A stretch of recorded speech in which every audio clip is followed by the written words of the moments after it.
Hi friends, welcome back to my channel. My name's Jack, this is Jthbooks, and it is time for the October TBR. I can't believe I'm saying this, but I've got to say what to read in October now. The year has absolutely flown by, and I know October is spooky season, and I will not be reading spooky books. I do not want a real ghost showing up at my door, and I certainly don't want a fake one, okay? I don't care. I don't care about Halloween. I'm sorry. Someone's got to say it. It's going to be me. I do not care about Halloween. So there are going to be no spooky books here. I don't want that. I don't want that. So let's just... now I've bitched about Halloween enough. Let's talk about the books. Because I know that's why you're here. You don't want to hear me shout about Halloween. So, first up. Now, I've only got 4 books here. And then the one you vote for. But... the Polari Prize shortlist will be coming out in 2 days as I'm recording this. So I will be doing the shortlist for that. I will be doing the reading vlog for the shortlist. So I don't know what's going to be on that. So, you know, that's going to be 6 books. 6 books. I've got to try and get that down. I'm going to have to really concentrate. But my non-fiction is one from the long list that I just have a feeling is going to make it. So I've decided to make it my non-fiction. And if it isn't on there, then I'm going to have to figure that out. But I am going for Cells by Kevin McCrayer. Now, this was very kindly sent to me by the Polari Prize. They sent me a few, so... And this is about Gavin, who is living in quarantine with his 80-year-old mother. And he's returned home to write a novel. And, but all he can write about is her. I don't know any more than that. All I know is when I showed this on my Instagram, a lot of people messaged me saying it was fantastic.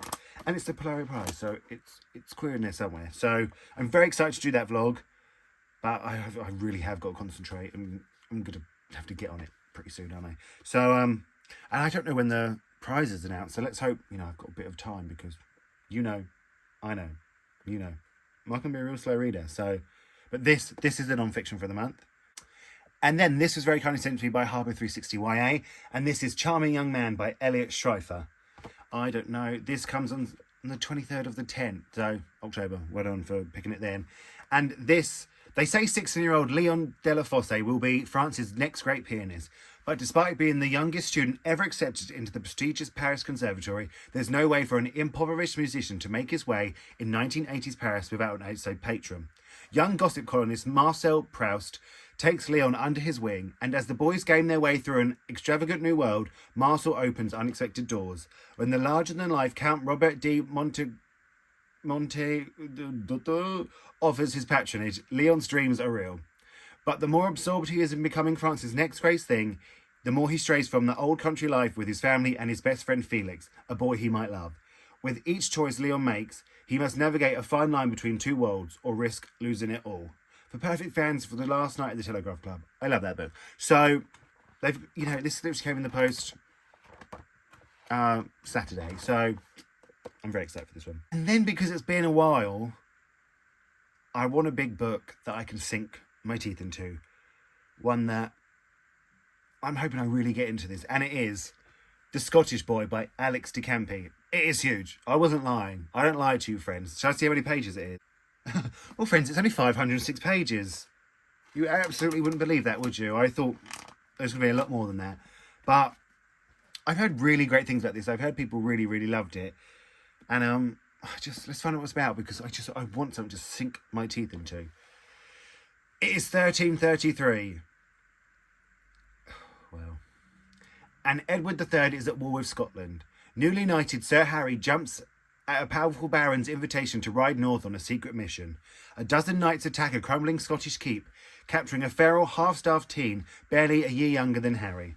When Harry shields the Scottish boy from the other knights' cruelty, they force Harry to take him as his squire. At first it's hopeless. The Scottish boy is surly, violent, and interested only in freedom.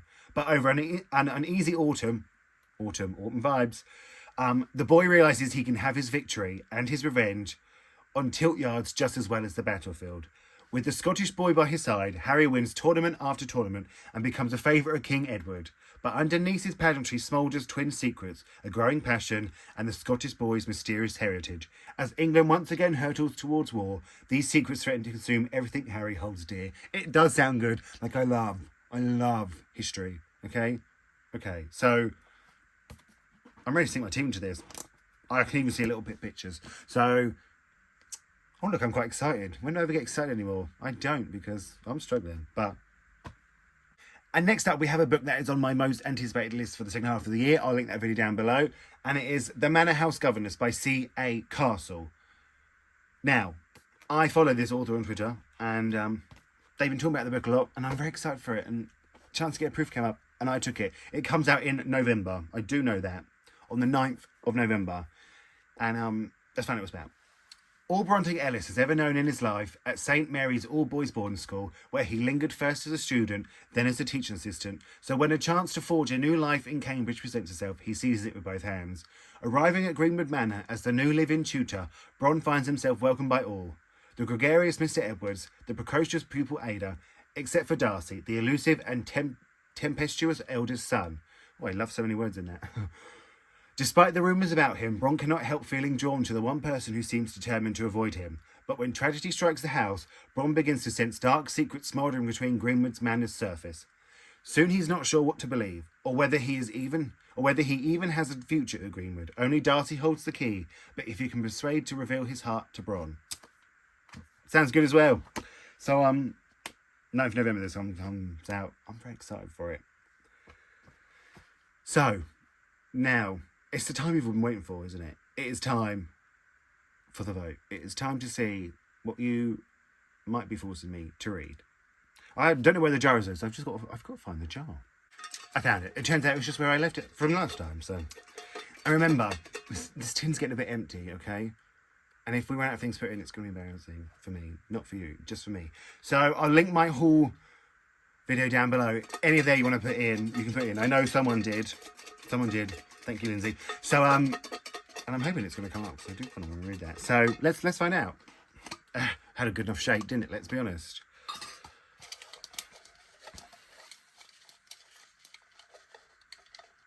Oh. Okay. We've got one. It's a long one.